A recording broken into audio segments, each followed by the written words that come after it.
So this would be the end of this chapter, after finishing this topic.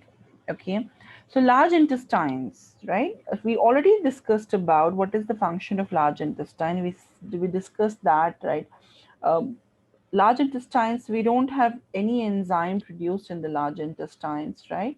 So whatever leftover carbohydrates or any protein is there, right? Then we have the gut bacteria, which can digest, we can ferment. There's no enzyme production in the large intestines, right? So we have the bacteria which can ferment the food. Okay, so no digestive enzymes produced. Okay, then we also said that in large intestines we have vitamin K is produced, vitamin B is produced, some gases are produced. Okay, by the bacterias, by the gut bacterias which stay in the large intestines. So these vitamin K and vitamin B is also absorbed here. Okay, and we also said that a lot of mucus is produced in the large intestines. Okay, which can lubricate the waste products present in the large intestines, right? Because now the movements, okay, what are the various movements which take place in the large intestines? Okay, if you remember in the last class we spoke about the tinea coli, right? This muscle called as a tinea coli, right? As this muscle contracts, okay, it gives, it forms the hostras, okay, these pockets. We spoke about it last time, right? It forms these pockets, okay, these hostras in the large intestines. Okay, so what are the various movements which push the waste products in the large intestines? One, of course, we have the peristalsis. That is definitely there, because peristalsis takes place everywhere in the GI tract, from esophagus to anus. Okay, so that is already there, peristalsis. Other than peristalsis, the two specific movements which we have here are, one is basically the haustral contractions. Okay, what are haustral contractions? Haustral contractions are basically, very, for example, let's say I have waste product let's say I have waste product in this hostra.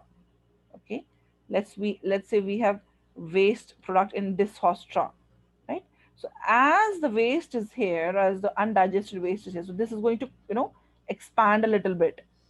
Okay, one hostra. Okay, and then the waste is then pushed to the next hostra. So this is also going to distend, then to next one, right? Then to next one. That's how the waste will move, right? So these hostile contractions are very slow, and you can say short lived.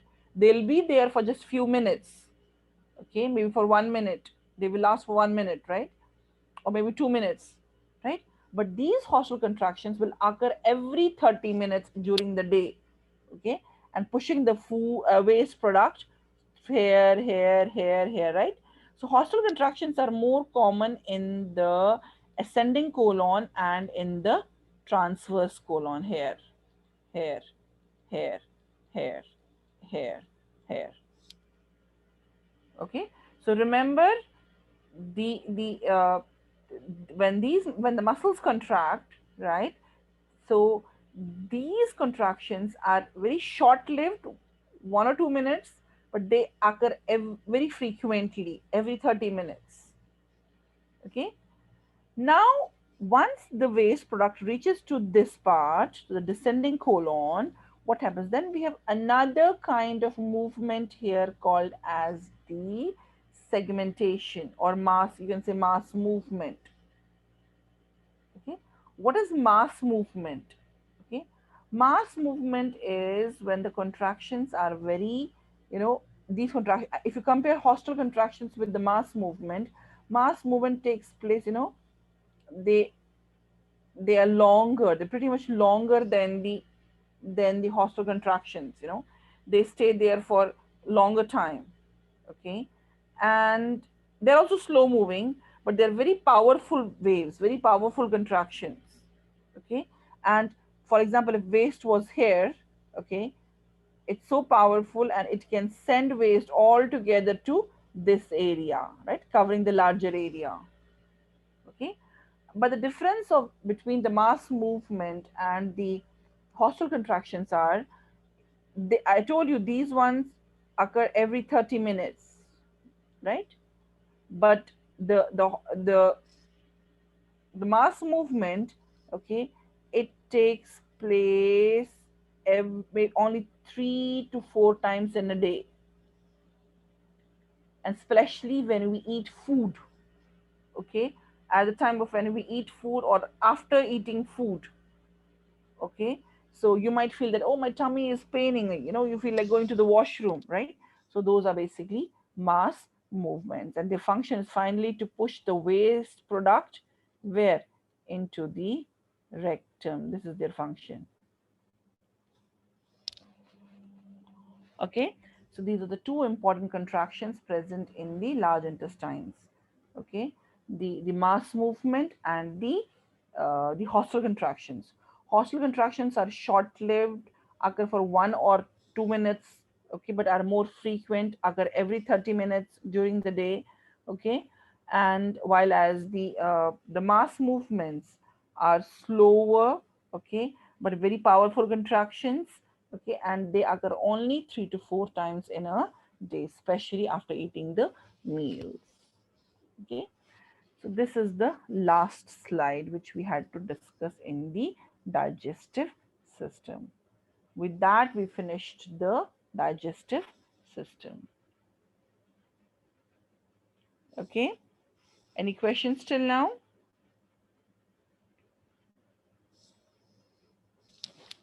Everybody, are we okay? So as I said, that once we finish the urinary system on Thursday, okay, wherever we stop, I will send you the syllabus. I mean, I will send you an email wherein I'll tell you the slide number and the page number for the digestive system, and then wherever we stop for the urinary system, I will send you an email about that, the page number wherever we stop in the urinary system. That will be done, okay, on Thursday once we finish the Thursday's class. We will get an idea, how much we had finished. Okay, so let me upload another chapter. Okay, give me a minute.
Okay, should we start the next chapter, the urinary system?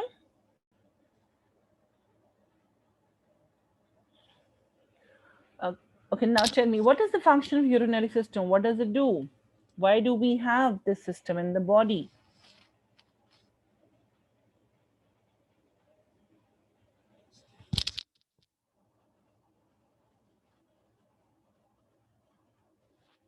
Everyone, what is the function of urinary system? Why do we regulate the blood volume? Very good, Haifa. Regulate the pH, Hadil. Very good.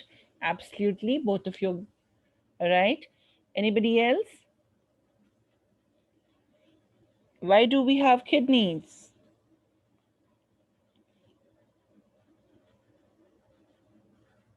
Remove the wastes too. Absolutely. The nitrogenous wastes. Absolutely.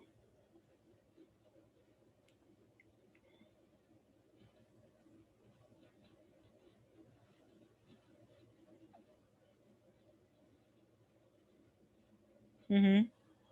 Separate waste from the nutrients. Filtration. Absolutely. All of you are correct. Yes, Reem. High farm. Absolutely. See, we have kidneys, or we have the function of the urinary system, is the first and foremost function is to get rid of the toxins, nitrogenous wastes, excess ions out of the body so that it does not interfere with the pH of the blood. Oh, does that mean it controls the pH of the blood? Yes, of course. If it's removing the excess ions from the blood, from the body, that means it is very, very helpful in maintaining the pH of the blood. Okay, so that means its job is not only to remove the waste products, but its job is also to maintain the pH of the blood. Okay, and just in case if we have acidic pH, God forbid, right? So the excess hydrogen ions, they will be excreted, okay, and the bicarbonate ions will be conserved, right? Also, it maintains the sodium and potassium ions in the body, the calcium ions, the ionic balances. Okay, so it is very, very important in maintaining the ionic balance in the body. That is one more function of the kidney. Proper balance between water and salts, how much salt we need to retain, because based on that, the water will follow.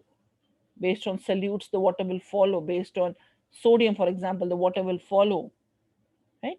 So, can we say that it regulates the blood volume?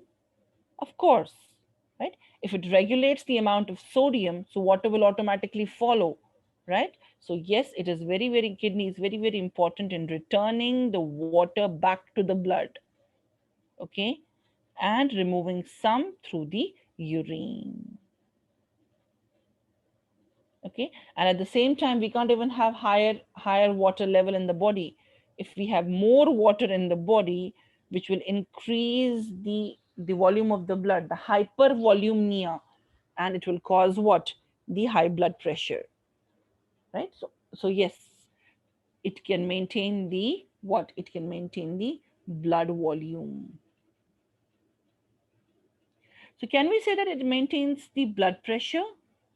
Yes, we studied that in chapter number 9, right? How renin is produced, how renin causes the activation finally of the aldosterone, isn't it? And how aldosterone increases if the aldosterone is released, more and more sodium ions are reabsorbed, right? And more water will be followed, okay? And automatically the blood pressure will be raised, okay? We spoke about how angiotensinogen, how angiotensinogen is converted into angiotensin 1 and then angiotensin 2, which can also cause vasoconstriction, thus increasing the blood pressure.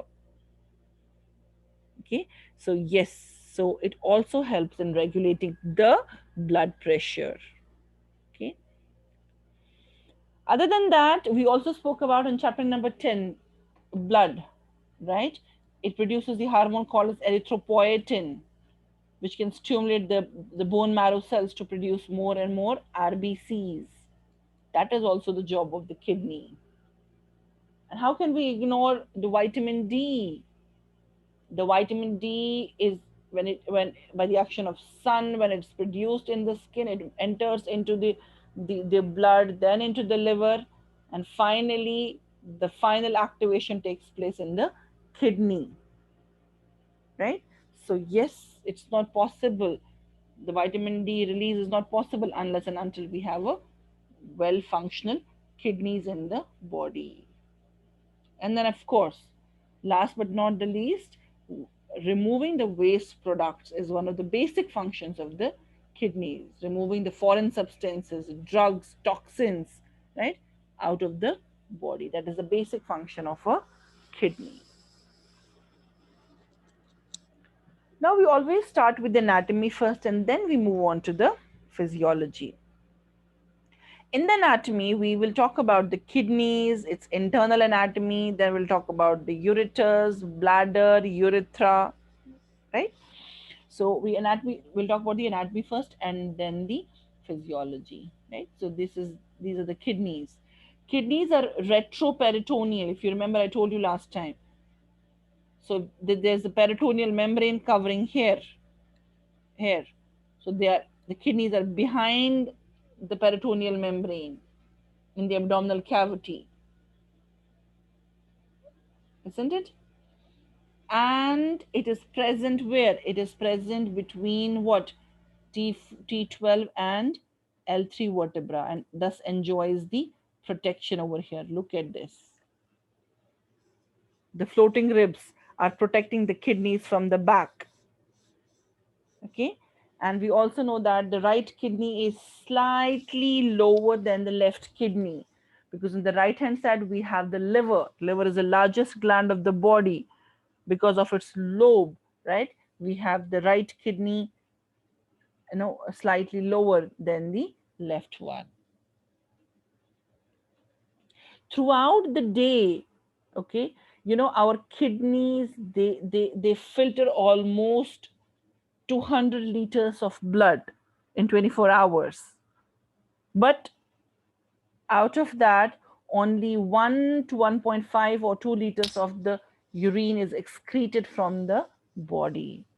So this can help you to understand that how important kidneys are and how much blood do they filter out throughout the day. Kidneys are like, the filtering plant of our city. For example, every city has a filtering plant where they filter the water, and then water is sent to various houses, right? So similarly, it is the filtering plant of our body, isn't it? Filtering the blood. So this is the size of an average kidney, okay? And then what is the hilum? Okay, hilum is this place. You see here, this is the place called as hilum, through which the ureters or the veins or the arteries come out or go into the kidney. That depression is called as that indentation, something like this. So this is the hilum of the kidney. This indentation is called as the hilum of the kidney. And as you can see here, the top of it, it has the adrenal gland. Look at this. Like, sometimes adrenal gland is called as a cap of the kidney. It's like a hat of the kidney, the adrenal gland. Okay. And then we have these ureters. We'll talk about them in this chapter. And then we have the bladder. Okay, then we have the bladder over here. Okay. And that's about it. And then we have the urethra. We'll talk about that as well. Okay. Now, what are the various protective layers? Because it is an important organ, right? Such an important function. It's filtering the blood, maintaining the water balance, maintaining the pH of the blood, maintaining the blood pressure, right? So we need to protect this organ, okay? And this organ is protected by three important covers, right? So this is an outermost cover called as the renal fascia.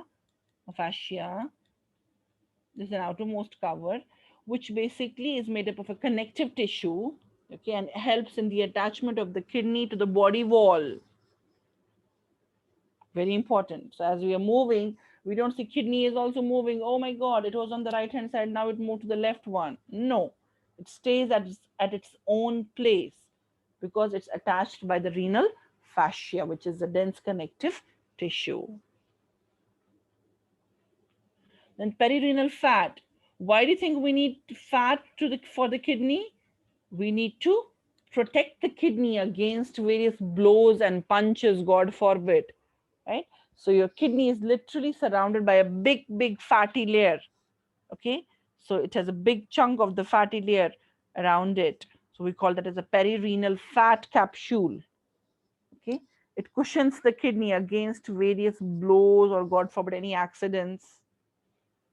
Okay, and then we have the internal connective tissue once again called as the fibrous capsule, okay, which covers each kidney.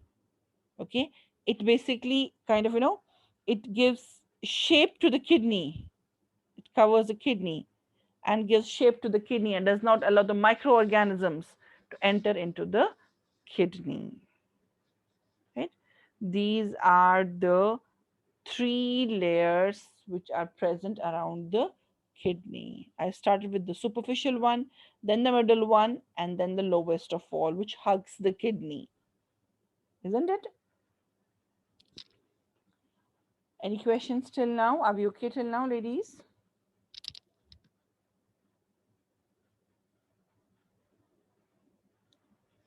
No questions? Everybody okay? Now, as I said, that we always start with the anatomy of the kidney, right? If we section the kidney, the longitudinal section of the kidney, and what do we see? Okay, we will see its internal gross anatomy. What is its internal gross anatomy? What can you see in the kidney? We see three regions in the kidney. This is an outer cortical region, the lighter one which you see over here. Look at this. Look at this. This is the outer cortical region. Okay, and then we see this darker region. Let me get another color. Then we see this darker color, okay, which is called as the, anybody, you would have studied in high school, this is called as the medulla. The middle one is the medulla always, right? So the blue one which you see here is the renal medullary area. Okay, and then we have the pelvis area. This is the pelvis area. So three regions of the kidney: cortex, medulla, and the pelvis. Okay. Now, if you see here the medulla region, okay, look at this medulla region over here. Okay, the medulla is darker than the outer cortex, or you can say the cortex is lighter than the medulla. Okay, medulla is almost dark reddish brown in color. Okay, and now if you see here, okay, it has these, these cone shaped, I made it here, these cone shaped smaller masses, the triangle shaped masses. Okay, we call them as the renal pyramids. So these are called as the renal pyramids. Okay, and if you see here, each pyramid has a base like this. Where's my pen? It has a base. Look at this. This is the base of the pyramid, and this is the tip of the pyramid. So base of the pyramid and tip of the pyramid. Look at this. Base of the pyramid and the tip of the pyramid, right? So we might have 7 to 8 pyramids, renal pyramids present in a kidney. Okay, and if you look at them very carefully, they look very, as if they have lines in it. I think I have another diagram. Look at this. Don't they have lines in it? Look at this. The pyramid area. Yes or no?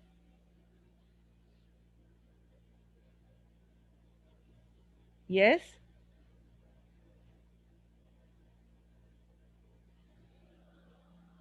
Okay, now what are these lines, what are these lines like things, okay, within the pyramids? They are something called as a collecting tubules, which we'll talk about soon. Okay, I'll show you the diagram. How does it look like? This collecting tubule, the yellow one which you see here. So these you can find many collecting tubules, okay, in the pyramid of the kidney, where the urine is collected finally before it's excreted out of the kidney. Okay, and now what else do we see in the kidney? Okay, we have cortex, we have medulla, okay, and then if you see here in between the two these, pyramids, I have an area which is still lighter in color than the inner one. Can you see this area? Let me erase all this.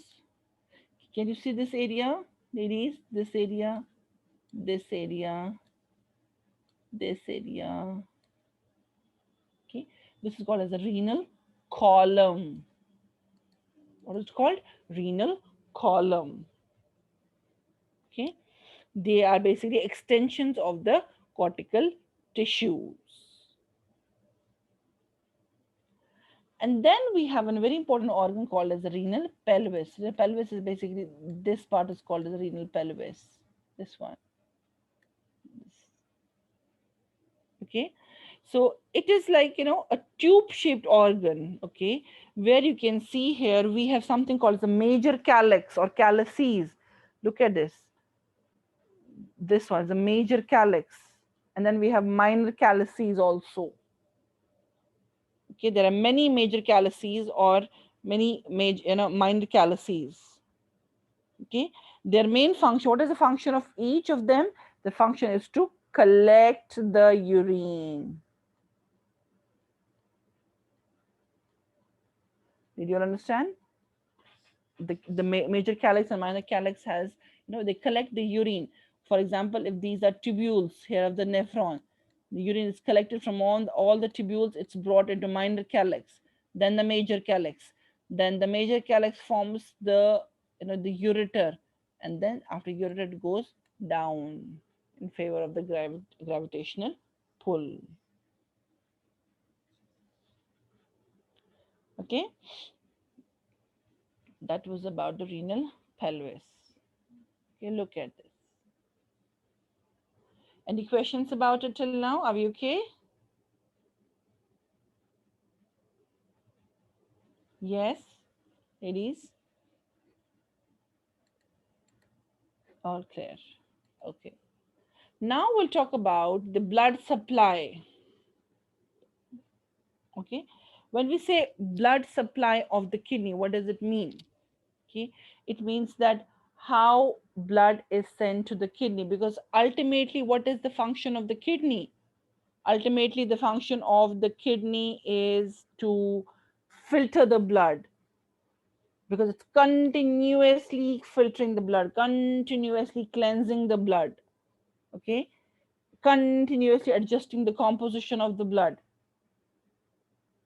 Okay, so as a result, you will see that kidneys have extensive blood supply. Look at this, look at this. This is all extensive blood supply which they have. Okay, so if you remember, maybe once we discussed about the arteries in chapter number 11, I think, or 10 or 11, right? We said that we have a big aorta, right? And from the aorta, we have an artery coming out called as the renal artery, right? They arise from the abdominal aorta, okay? And as you can see here, this is the renal artery, okay? It supplies the blood to the kidney. But then you also know that when the blood is supplied, you also know that it is basically, if you remember last chapter we spoke about, we have an artery, then it's converted, it forms the arteriole, the smaller one, then we have the capillary bed, right? And then they join again to form the venule, okay? And then we have the veins, right? But that's not case in the kidney. You'll see that kidneys have again two types of kind of capillary networks present. Okay, we'll study about them in a while. Okay, but before we discuss about the capillary networks in the kidney, let's see what is the pathway, okay, and how enters into the kidney. Okay, so you just need to remember the names here. Okay, as I'll show you. So you just need to remember the names over here. As you can see over here, give me a minute. This is the renal artery. You just need to follow me. So we have an aorta. From the aorta, we have the renal artery coming. Okay, and what happens? This renal artery will soon divide into segmental arteries. Look at this. Wait a minute. These are segmental arteries. Okay. Now, once we have the segmental artery, then it further divides. As you can see, if this is a segmental artery, it further divides this one. Okay. and forms the interlobar artery. As you can see, you have to just remember the names. Segmental artery, then the interlobar artery between these lobes, kind of. Okay. Once we have the interlobar artery, and then if you see here, as we go down, then we have the arcuate artery. To look at this. Okay. Then we have the arcuate artery. But after that, what do we have? After that, the impure blood has to be brought back from the kidney. Okay. So if you see here, arcuate artery will give rise to the afferent arteriole. I'll show you the diagram. I think we had a diagram. Yeah, look at this. Oh, where did it go? Look at this, right? So, not this one. Okay, look at this. There's an afferent arteriole. Okay, and you will, once we talk about the physiology of the urine, you'll see that how important this afferent arteriole is for maintaining the blood pressure, right? Because it's very important for filtration. The blood pressure should be maintained there. Okay, we'll talk about later on in the physiology. Okay, then if you see here, this afferent arteriole further divides and gives rise to capillaries. Okay, and which come out and form the efferent arteriole. Then you have blood vessels which form the peritubular capillaries, which I'll show you in a while. Give me a minute. Look at this. These are peritubular capillaries, okay, which are hugging the tubule of the nephron. We'll talk about all that. Okay, but I just wanted to tell you that once we have the second capillary network, this one, if you see here, we had the efferent one going in. Okay, then the efferent one coming out. Look at it. Just follow my pen, right? Look at this. Look at this. Okay, and if you see here, finally they combine to form the, when they don't have any oxygen, right? Or so they combine to form the veins, and this is the vein. Look at this. This is the vein. Did you all understand? And as you have this vein, it forms the arcuate vein, right? First we have the cortical radiate vein, this one. Okay, then we have the arcuate vein. So names will be quite similar after that. So let me show you it in this diagram. The arcuate vein. Look at this. After we supplied the, where did that, yeah. After we supplied the blood here,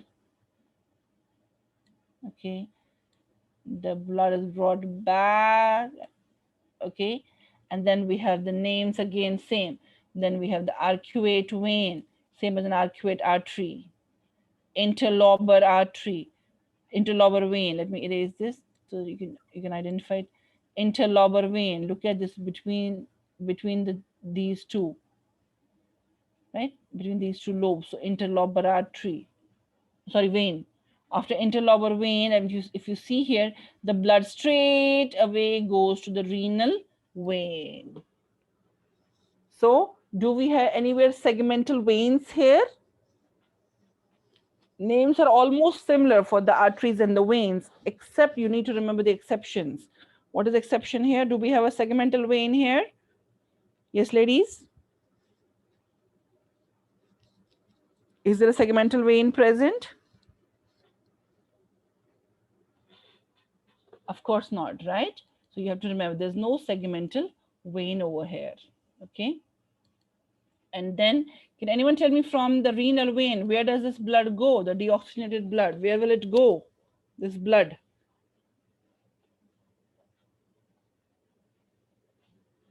When it leaves the kidney, okay, through the renal vein, where will this blood go? This is deoxygenated blood. Where will it go? What is IVC? Inferior vena cava. Haifa, your shortcuts. Yes, it's the very good, Haifa. It's the inferior vena cava. Okay, and then finally into the right atrium. So for the blood supply, what I did is, like, if you see here, uh, this is it, right? So you just need to memorize this one.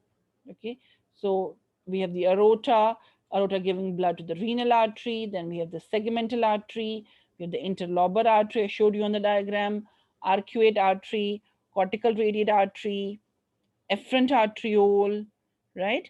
And then we have the glomerulus, okay, which we'll talk about once again in a detail. What is glomerulus? Okay, this one is a glomerulus. This capillary is called as a glomerulus.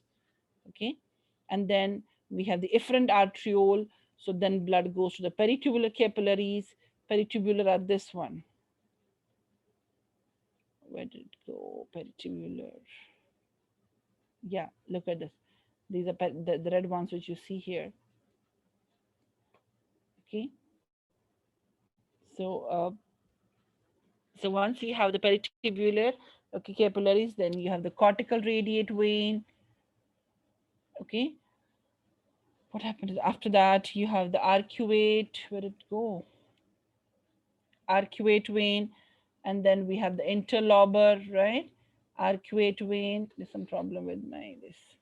Arcuate vein. Then we have the interlobar vein. Then finally we have the renal vein, which will take blood to the inferior vena cava. This was the blood supply of the kidney. Okay, so remember that the efferent arteriole from here, the efferent arteriole from here, okay, it will branch from the cortical radiate artery. Like the efferent arteriole is the branch of the cortical radiate artery. Okay, you'll see that from the efferent arteriole, okay, a big complex of the blood capillaries will be seen here, this complex, okay, which we'll discuss in a while. Okay, it's called as a glomerulus. Okay, any questions about it, about the blood supply, everybody?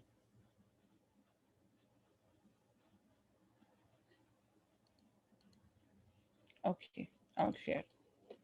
Now we know that kidneys are made up of smaller structures called as the nephrons. Like, I don't know whether you studied it previously or not, but kidneys are made up of millions and millions of nephrons, right? And this nephron is a basic structure present in the kidney. Okay, it is this nephron which is a functional and the functional unit of the kidney. If we say that kidney filters the blood, so it's done in the nephron. Okay, so that's why we say that nephron is the functional unit of the kidney. The way we say that cell is a basic and the functional unit of our body, similarly we have nephron, which is the functional and the structural unit of the kidney, because your kidneys are made up of millions and millions of nephrons.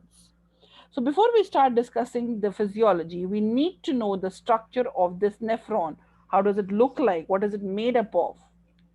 Okay, look at this. That's how the nephron looks like. It has a head-shaped structure, this head-shaped structure, which is called as a renal corpuscle. Okay, and then it has this, kind of tubular structure. Okay, which is called as the renal tubule. Now let's study the what is the Bowman's, what is the renal corpuscle made up of? What is this head-like structure made up of? What is it made up of? Right? If you see the diagram here, this is the head-like structure called as the renal corpuscle, this whole thing. Let me erase it all. This is a renal corpuscle. Right? This renal corpuscle is made up of two things, because this renal corpuscle is very important. It's there for the filtration of the blood. Okay, so it's made up of two things. One called as a glomerulus. What is glomerulus? Glomerulus is this network of the capillary network, right? This one. This capillary network is called as a glomerulus. Okay, and then it has surrounding structure which is called as the Bowman's capsule. So this is called as a Bowman's capsule. So let me show you the diagram here. Okay, give me a minute. Oh, there's something wrong with my pen.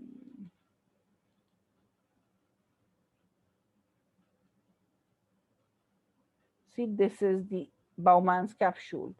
Within it, there's a junction of capillaries like this, okay, and which is called as a glomerulus. Now, very important, this glomerulus, which is a capillary network, this is a very special type of capillary present only in the kidney, because this capillary has a membrane, the endothelial membrane, which is, which is bigger pores. If you remember, we studied that in cardiovascular system. The fenestrated capillaries. Do you remember what are fenestrated capillaries? If you remember, I told you fenestra is the window.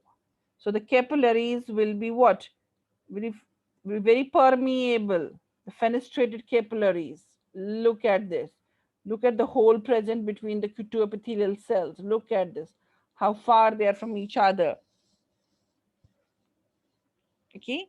So these capillaries are the extremely porous capillaries. What is porous? Because we know that kidneys' main function is to filter the blood. Since these capillaries need to filter the blood, because filtration will take place. No, it will not hold the nutrients. No, not at all. Not at all, Reem. Why do we need proteins to hold? Proteins should stay in the blood. Proteins are never ever filtered. Once we discuss the physiology of the urine, you will see that proteins should stay in the blood. They never ever leave the blood because they need to maintain the osmotic pressure of the blood, right? So yes, through these capillaries, we have, through these smaller holes, we have other wastes which are being removed. The waste, the drugs, the toxins, they are filtered through it, right? So that is why this capillary has what is fenestrated, is an extremely what porous capillary, so that the fluid from the blood, the solute rich fluid from the blood, can easily pass from the blood into the Bowman's capsule. So we'll discuss the physiology in tomorrow's class, but look at this, look at this, look at this, look at this, right? So it's going to move into the Bowman's capsule. I'll show you a diagram once again in a while. Give me a minute. Look at this. So this is a blood capillary. Make it red in color. This is a blood capillary. And look at this, how the epithelial cells, look at this, how they are away from each other, making these capillaries very permeable. Okay, so that was about the wall of the glomerulus. But then we have the Bowman's capsule. I showed you this one. This Bowman's capsule, what is it made up of? This Bowman's capsule is made up of an outer layer, which is called the parietal layer. The red one is an outer layer. And then it also has an inner layer, which is called the visceral layer. Look at this. It's something like, it is Bowman's capsule is like this. Outer parietal layer, and then this is the inner visceral layer. And here we have the capillaries. And then this capsule is connected to the nephron, to the rest of the nephron. Okay. So now we have to be very careful about it. This membrane, this inner membrane of the Bowman's capsule, this one, okay, which is called the visceral layer, which is very close to these capillaries, right? So This inner layer is also totally different, right? If you see here, I'll show you the diagram. This inner layer, as you can see here, it's made up of a special cells which we call the podocytes. Do you see this diagram is not in your book? So I just got in here to show you what are podocytes, right? So this is the Bowman's capsule here. So look at this. It is made up of what? Podocytes. So this is one podocyte. This is another podocyte. Give me a minute.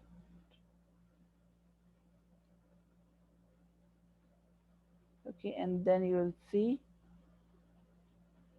what's wrong with it. I'm not able to write. Give me a minute. Okay, this is another podocyte. Do you see this? So what do you observe? So what are these podocytes? These podocytes are nothing but the epithelial layer. So the cells of the epithelial tissue are not like, if you see in the skin, we said that epithelial layer is very close to each other with the tight junctions in between. This is totally opposite to what we learn in the stomach or in the kidney or in the skin. Here, the epithelial layer is far from each other, leaving a space in between them, leaving a space in between them, called as a filtration slit. Okay, this is the epithelial wall of what? Of the Bowman's capsule. So these special types of cells are called as the podocytes. What are they called as? Podocytes. Did you understand the renal corpuscle? What is it made up of, ladies? I said that renal corpuscle is made up of two things. One, it's made up of a blood capillary called as a glomerulus. This one, glomerulus. Okay, and then it is surrounded by a capsule called as a Bowman's capsule, right? Then I said that the capillaries, the glomerular capillaries, their membrane is very what, it forms the pores. The fenestrated pores are present in the capillary network membrane, okay, so that the things can be easily filtered from the blood. Okay, then we have the inner layer, or you can say the visceral layer of the Bowman's capsule, this layer. Okay, we said that this layer is also made up of special kind of podocytes, okay, which form the filtration slits. Okay, so things which are present in the blood can easily pass through these slits. Okay, but except the RBCs and the albumin, the plasma proteins, they stay in the blood. They will remain in the blood. They will not go out. Otherwise, then the rest of all the things will go out into the Bowman's capsule. Okay, except the RBCs and the proteins. We'll talk about the physiology later on. You have to understand the anatomy here. Right? So we said that renal corpuscle is made up of what? Glomerulus, which is a capillary network, and the glomerular capsule, also called as the Bowman's capsule. But then it is also made up of renal tubule. Okay, it's also made up of renal tubule. Let me show you the diagram for renal tubule. Look at this is the diagram for the whole nephron. So this part is the what? This is the Bowman's capsule, and inside this is the glomerulus. So this whole thing will be called as a, look at this. This is called as a, look at this. It's called as a renal tubule. Okay. Once the blood plasma is filtered over here, okay, then it moves from the renal corpuscle, right? The filtrate will move from the Bowman's capsule into this tubule, right? And you will see that the lot of absorptions and reabsorptions will take place throughout this renal tubule. Now, anatomy is very important to understand. What is this renal tubule made up of? Renal tubule is made up of three things: PCT, loop of Henle, and DCT. What is PCT? PCT is this part, proximal convoluted tubule is called as PCT. Loop of Henle, This part is called, let me erase all this first. This is called as the PCT, proximal convoluted tubule. Why proximal? Because it's close to the Bowman's capsule. So that's why the word proximal. Proximal means close, nearby. Okay. And then we have here loop of Henle over here. This is the loop of Henle. Okay. Then the last part is the distal convoluted tubule. Okay. So when the blood is filtered, the filtrate will move from the Bowman's capsule into what? It first enters into the proximal convoluted tubule. Then it enters into the renal tubule. Loop of Henle, I'm sorry. Right? So as it moves into loop of Henle, then the filtrate will move to the last part called as the distal convoluted tubule. This will send any additional waste to the blood. Any, it will send anything which is, any additional waste which is present in the blood. Okay, it will be sent out into the tubule. We'll learn the physiology later on. Okay, so this one is the tubule, and finally urine will go into the collecting duct. So this is the collecting duct over here.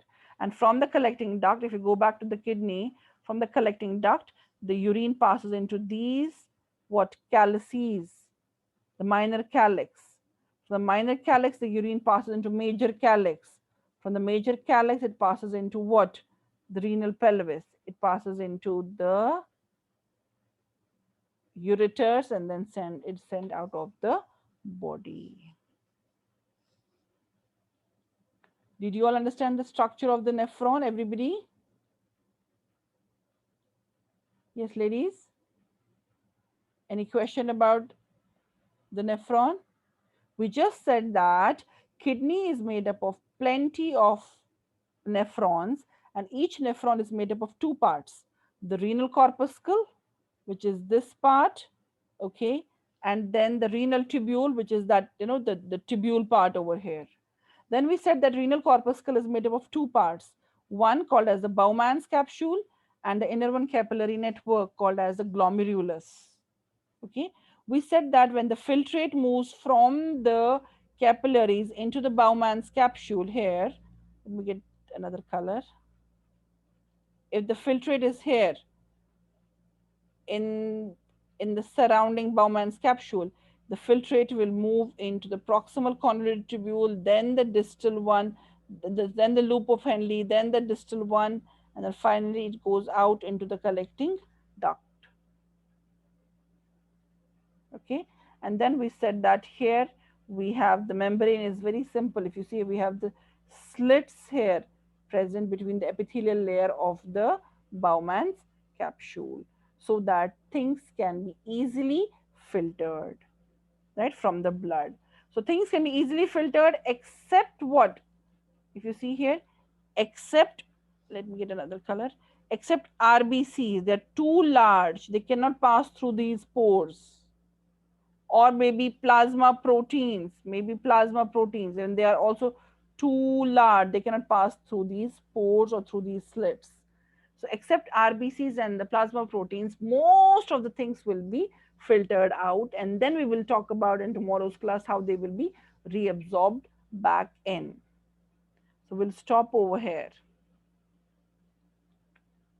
Okay, so do we have any question about it?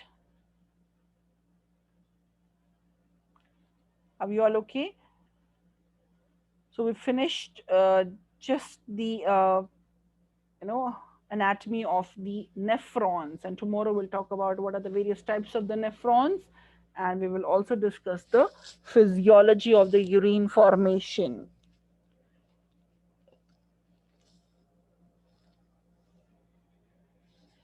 No questions? Okay, great. Alhamdulillah. Good.